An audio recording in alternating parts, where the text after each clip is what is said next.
ये आकाशवाणी है। प्रस्तुत है कार्यक्रम सुर्खियों में। इसके अंतर्गत सुनिए प्रधानमंत्री के मन की बात कार्यक्रम के 113वें संस्करण पर चर्चा। इसमें भाग ले रहे हैं राजनीतिक विश्लेषक अशोक टंडन। कार्यक्रम का संचालन कर रहे हैं स्पर्श सक्सेना।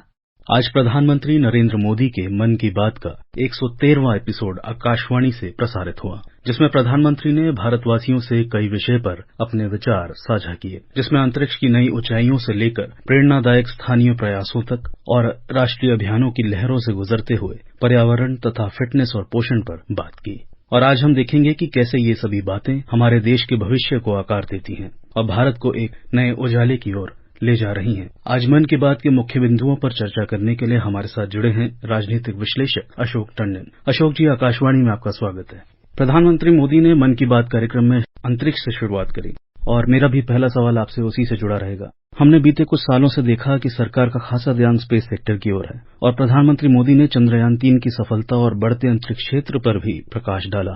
इसका भारत की वैश्विक स्थिति की ओर और तकनीकी उन्नति पर क्या प्रभाव पड़ा है? जैसे आपने कहा, प्रधानमंत्री ने हर एपिसोड की तरह इस बार भी शुरुआत इस तरह से की कि आज हम एक बार फिर बातचीत करेंगे देश की उपलब्धियों की, देश के लोगों के सामूहिक प्रयासों की। 21वीं सदी के भारत में कितना ही कुछ ऐसा हो रहा है जो विकसित भारत की नींव मजबूत कर रहा है। उसी कड़ी में फिर उन्होंने जो हमारी अंतरिक्ष की सफलता है उसके बारे में बात की और जो राष्ट्रीय अंतरिक्ष दिवस मनाया जा रहा है उसकी भी चर्चा की। लेकिन एक बहुत महत्वपूर्ण बात ये रही कि प्रधानमंत्री ने आज ये जो नेशनल स्पेस डे की चर्चा में उन्होंने मद्रास IIT से पढ़े हुए कुछ छात्रों ने जो एक स्टार्टअप चलाया है गैलेक्स आई, उन युवाओं से बातचीत की और लगभग सभी जो उसमें स्टार्टअप के युवा हैं और उन्होंने देश के युवाओं को भी प्रेरित करने की दृष्टि से उन सबसे समझने की कोशिश की कि उन्होंने किस तरह से ये स्टार्टअप बनाया और अभी वो क्या क्या कर रहे हैं। तो ऐसा बहुत ही रोचक प्रसंग था कि प्रधानमंत्री उनसे बातचीत कर रहे हैं, वो बता रहे हैं अपनी उपलब्धियों को।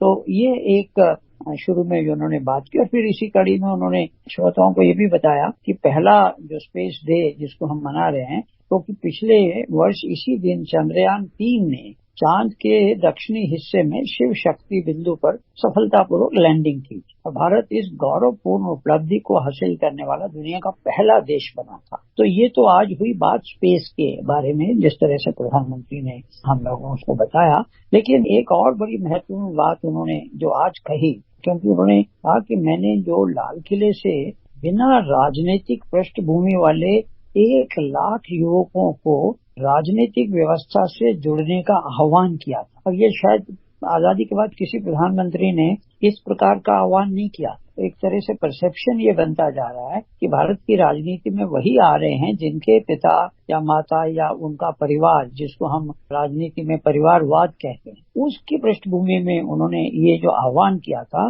और उन्होंने आज ये बताया कि उनकी इस बात पर बड़ी जबरदस्त प्रतिक्रिया हुई है। इससे पता चलता है कि कितनी बड़ी संख्या में हमारे युवा राजनीति में आने को तैयार बैठे हैं, बस उन्हें सही मौके और सही मार्गदर्शन की तलाश है। ये बहुत ही महत्वपूर्ण बात थी जो आज प्रधानमंत्री ने देश के युवाओं से सीधा संवाद करते हुए कही। अगर हम आगे बढ़ें तो मैं समझता हूँ कि जो बात उन्होंने ये भी कही कि स्वतंत्रता संग्राम के दौरान भी समाज के हर क्षेत्र से ऐसे अनेकों लोग सामने आए थे जिनकी कोई राजनीतिक पृष्ठभूमि नहीं थी। उन्होंने खुद को भारत की आजादी के लिए झोंक दिया। तो आज हमें विकसित भारत का लक्ष्य प्राप्त करने के लिए एक बार फिर उसी भावना की आवश्यकता है और उन्होंने सभी युवा साथियों को कहा कि वो इस अभियान से जरूर जुड़े। जैसे अभी आपने बात बताई कि प्रधानमंत्री जी ने 1 लाख युवाओं का राजनीति के क्षेत्र में आने का लाल किले से आह्वान किया था, आप इसको कैसे देखते हैं कि कितना जरूरी है एक विकसित भारत का जो हमारा लक्ष्य है उसमें यंग माइंड्स का पार्टिसिपेशन कितना जरूरी है? प्रधानमंत्री ने उसके बारे में स्पष्ट तौर से कहा भी, लेकिन एक और महत्वपूर्ण बात जो प्रधानमंत्री ने आज कही और वो जब से हर घर तिरंगा अभियान उन्होंने जोड़ा था तो उसकी चर्चा करते हुए उन्होंने कहा कि आज पूरा देश इस अभियान में पूरी तरह से जुड़ चुका है, अपनी पूरी ऊंचाई पर देख रहा है और उन्होंने विजुअल्स के द्वारा देशवासियों को दिखाया कि देश के कोने कोने से इस अभियान में जो जुड़ी हुई अद्भुत तस्वीरें थी उसमें हमने देखा कि घरों पर तिरंगा लहराते लोग, स्कूल विश्वविद्यालयों में तिरंगा दिखा, लोगों ने अपनी दुकानों दफ्तरों में तिरंगा लगाया, डेस्कटॉप मोबाइल गाड़ियों पर भी तिरंगा लगा। लेकिन सबसे बढ़िया बात जो देखने को मिली कि जो जम्मू कश्मीर में सबसे ऊंचाई पर एक पुल बना है रेलवे का, उसमें इतना लंबा एक तिरंगा लहराते हुए एक पूरी की पूरी जैसे सेना चल रही है। और भी कई स्थानों पर जल थल नभ हर जगह हमारे झंडे के 3 रंग जो हैं वो दिखाई दे रहे थे। और ये 5 करोड़ से ज्यादा लोगों ने सेल्फी भी पोस्ट की है। तो इस अभियान ने पूरे देश को एक सूत्र में बांध दिया है और यही तो है एक भारत श्रेष्ठ भारत। मोदी जी ने वन्य जीव संरक्षण और मानव जानवर संबंधों को सुधारने के विभिन्न पहलुओं को भी उल्लेख किया था। इसके बारे में आपसे थोड़ा जानना चाहेंगे। उन्होंने कहा कि अरुणाचल प्रदेश के युवा साथी भी किसी से पीछे नहीं हैं। तो उन्होंने उदाहरण के तौर पर बताया कि अरुणाचल में हमारे कुछ युवा साथियों ने 3D प्रिंटिंग तकनीक का उपयोग करना शुरू किया है, क्योंकि वो वन्य जीवों को सींगों और दांतों के लिए शिकार होने से बचाना चाहते। नाबम बापू और लिखा नाना, ये 2 नाम उन्होंने लिए। उनके नेतृत्व में ये टीम जानवरों के अलग अलग हिस्सों की 3D प्रिंटिंग करती है। जानवरों के सींग हो, दांत हो, ये सब 3D प्रिंटिंग से तैयार होते हैं और इससे फिर ड्रेस और टोपी जैसी चीजें बनाई जा रही हैं। गजब का विकल्प है। इसमें बायोडिग्रेडेबल सामग्री का उपयोग होता है। तो ऐसे अद्भुत प्रयासों की जितनी भी तारीफ की जाए उतनी ही कम है। पीएम ने कहा, मैं तो कहूंगा कि अधिक से अधिक स्टार्टअप्स में सामने आए ताकि हमारे पशुओं की रक्षा हो सके और ये चली आ रही परंपरा जो है ये आगे बढ़े। हमने देखा कि अरुणाचल, असम और कई वो क्षेत्र जिनकी आम तौर पर चर्चा नहीं होती, या फिर हम यूं कह सकते हैं कि वो चर्चाओं का हिस्सा कम रहते हैं, लेकिन प्रधानमंत्री द्वारा जब उन क्षेत्रों में किए जा रहे प्रयासों की बात की जाती है तो उन सभी क्षेत्रों से आने वाले लोगों के लिए, खास तौर पर युवाओं के लिए, ये कितना प्रेरणादायी है। प्रधानमंत्री, ऐसा मुझे लगता है कि अपने मन की बात हर एपिसोड वो पूर्वोत्तर का तो अवश्य ही कुछ न कुछ इस प्रकार देश के सामने रखते हैं जो प्रेरणादायक हो। जैसे इस बार उन्होंने असम में तिनसुकिया जिले के एक छोटे से गांव बारेकुरी में मोरान समुदाय के लोग जो हैं वो हुलाक गिबन, जिन्हें यहाँ पोलो बंदर कहा जाता है, तो हुलाक गिबन्स ने इस गांव में ही अपना बसेरा बनाया हुआ है। उन्होंने कहा कि ये जानकर आश्चर्य होगा देशवासियों को कि इस गांव के लोगों का इस हुलाक गिबन के साथ बहुत गहरा संबंध है। गांव के लोग आज भी अपने पारंपरिक मूल्यों का पालन करते हैं, इसीलिए उन्होंने ये सारे काम किए हैं जिससे गिबन्स के साथ उनके रिश्ते और मजबूत हों। उन्हें जब ये एहसास हुआ कि गिबन्स को केले बहुत पसंद हैं तो उन्होंने केले की खेती भी शुरू कर दी। इसके अलावा उन्होंने ये भी तय किया कि गिबन्स के जन्म और मृत्यु से जुड़े रीति रिवाजों को भी वैसे ही पूरा करेंगे जैसे वे अपने लोगों के लिए करते हैं। ये बहुत महत्वपूर्ण जानकारी जो थी और विशेष तौर से पूर्वोत्तर से आई। प्रधानमंत्री ने मध्य प्रदेश के झाबुआ के सफाई कर्मियों का जिक्र किया और साथ ही में इको फ्रेंडली उत्पादों और कचरा प्रबंधन पर ध्यान केंद्रित करने वाले कई स्टार्टअप्स का भी उल्लेख किया। उसके बारे में आपसे जानना चाहेंगे। बुआ के जो लोग हैं सफाई कर्मी भाई बहनों ने वेस्ट टू वेल्थ का एक संदेश सच्चाई में बदल कर दिखाया। इस टीम ने झाबुआ के एक पार्क में कचरे से अद्भुत कलाकृतियां तैयार की हैं और अपने इस काम के लिए उन्होंने आसपास के क्षेत्रों से प्लास्टिक और इस तरह की बोतलें, टायर्स, पाइप इकट्ठा करके इनकी कलाकृतियों में हेलीकॉप्टर, कार, तोपें भी शामिल की। खूबसूरत हैंगिंग गुलदस्ते भी बनाए हैं। तो यहाँ इस्तेमाल किए गए टायरों का उपयोग आरामदायक बेंच बनाने के लिए भी किया। तो सफाई कामगारों की इस टीम ने बिल्कुल रिड्यूस, रीयूज और रिसाइकल इस मंत्र को अपनाते हुए ये एक उदाहरण प्रस्तुत किया है पूरे देश के सामने। Ashok Tandon ji, catch the rain movement और पोषण माह जैसे अभियानों के संदर्भ में इन अभियानों की प्रभावशीलता पर आपके क्या विचार हैं और ये भारत में पर्यावरण और स्वास्थ्य मुद्दों को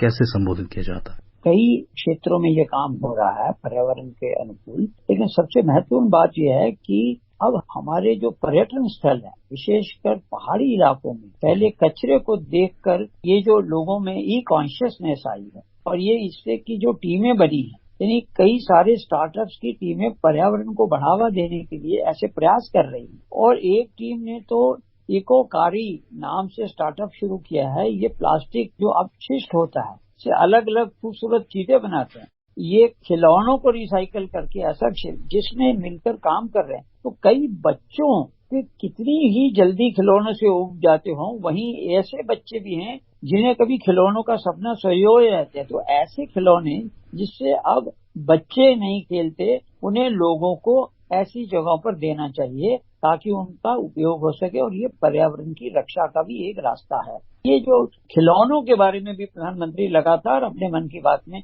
इसका जिक्र करते रहते हैं। हमारी इस चर्चा में एक शब्द हमें कई बार सुनने को मिला, स्टार्टअप्स। तो बीते कुछ सालों में हमने देखा है कि कई तरह के स्टार्टअप्स और भारत के कोने कोने से ये स्टार्टअप्स निकल करके आगे आए हैं और हमें देखने को मिले, चाहे वो किसी भी सेक्टर में हो, चाहे स्पेस या फिर हेल्थ या एनवायरनमेंट, वेस्ट मैनेजमेंट और भी कई अन्य क्षेत्रों से जुड़े स्टार्टअप्स हमको देखने को मिले, और सरकार का भी पूरा समर्थन इनके लिए रहा है। आपकी नजर में ये भारत को आगे बढ़ाने में कितनी मजबूती प्रदान करते हैं? स्टार्टअप को प्रोत्साहित करने का काम प्रधानमंत्री लगातार करते हैं, और मन की बात में तो विशेष तौर से अन्य क्षेत्रों में जहाँ जहाँ जिस फील्ड में स्टार्टअप काम कर रहे हैं उनकी उपलब्धियों का जिक्र करते रहते हैं। आज प्रधानमंत्री ने विशेष तौर से संस्कृत के बारे में भी बात, और पूरी दुनिया विश्व संस्कृत दिवस भी मनाया गया है, और आज भी देश विदेश में संस्कृत के प्रति लोगों का विशेष लगाव है। और दुनिया के कई देशों में तो संस्कृत भाषा को लेकर तरह तरह की रिसर्च का प्रयोग भी हो रहा है। और ये बात उन्होंने उदाहरण के तौर पर बताई, कैसे यूरोप में कुछ लोग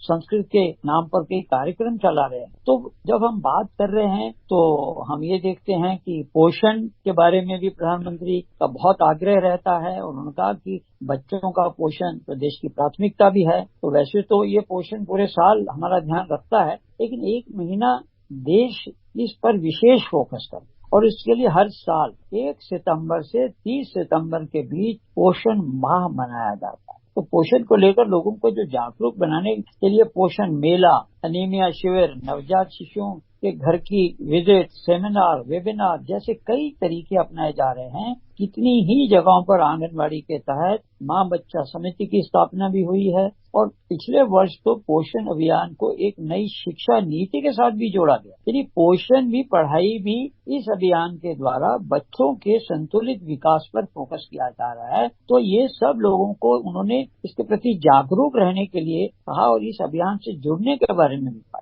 इसी से जुड़ी फिट इंडिया कैंपेन के ऊपर भी बात की गई। प्रधानमंत्री ने कहा कि लोगों के जीवन में फिटनेस बहुत महत्वपूर्ण है, और अगर हम विश्व की कुछ हेल्दीस्ट कंट्रीज को देखें, जैसे कि सिंगापुर, जापान, साउथ कोरिया, इस तरीके की कई कंट्रीज हैं जो कि काफी स्वास्थ्य के मामले में बहुत आगे आती हैं। भारत को भी हम आगे बढ़ता देखना चाहते हैं। तो एक देश जो विकास के पथ पर अग्रसर है और विश्व के पटल पर रोजाना नई बुलंदियां हासिल कर रहा है, तो उस देश की जनसंख्या का स्वस्थ रहना, फिट रहना कितना जरूरी है। बिल्कुल ठीक बात कही, लेकिन एक बात मैं श्रोताओं को बताना चाहूंगा कि ये जो मन की बात है, ये 22 भारतीय भाषाओं और 29 बोलियों के अलावा 11 विदेशी भाषाओं में भी प्रसारित किया जाता है, और इनमें फ्रेंच, चीनी, इंडोनेशियाई, तिब्बती, बर्मी, बलूची, अरबी, पश्तो, फारसी, कितनी ही भाषाएं शामिल हैं। और मन की बात का प्रसारण तो आकाशवाणी के 500 से अधिक केंद्रों द्वारा किया जाता है। तो ये शुरुआत हुआ था 3 अक्टूबर 2014 को। देखिए आज लगातार इसकी लोकप्रियता बढ़ती जा रही है, क्योंकि जैसा प्रधानमंत्री ने कहा अंत में भी, ये तो उनका लोगों के साथ संवाद करने का तरीका, जिससे उनको ऊर्जा मिलती है, और इसलिए वो लोगों से सुझाव भी मंगवाते हैं और उन सुझावों को साझा भी करते हैं और उनकी चर्चा भी करते हैं। तो ये अपनी तरह का एक बहुत अद्भुत किस्म का एक संवाद है, और ये एक अनूठा प्रयास है जिसको हम कह सकते हैं कि जो बहुत ही सफल रहा है। और अब वक्त है इस चर्चा को यहीं विराम देने का। अशोक टंडन जी, कार्यक्रम में आप जुड़े और चर्चा में शामिल हुए, इसके लिए आपका बहुत धन्यवाद। धन्यवाद। अभी आप सुन रहे थे प्रधानमंत्री के मन की बात कार्यक्रम के 113वें संस्करण पर चर्चा। इसमें भाग ले रहे थे राजनीतिक विश्लेषक अशोक टंडन। कार्यक्रम का संचालन कर रहे थे स्पर्श सक्सेना। ये कार्यक्रम आकाशवाणी के समाचार सेवा प्रभाग द्वारा प्रस्तुत किया गया। इसे आप हमारे mobile app news on AIR और YouTube channel news on AIR official पर भी सुन सकते हैं। इस कार्यक्रम के संबंध में अपनी प्रतिक्रिया आप हमें ईमेल या व्हाट्सएप के माध्यम से भेज सकते हैं। ईमेल का पता है airnsdtalks@gmail.com और व्हाट्सएप नंबर है 9289094044।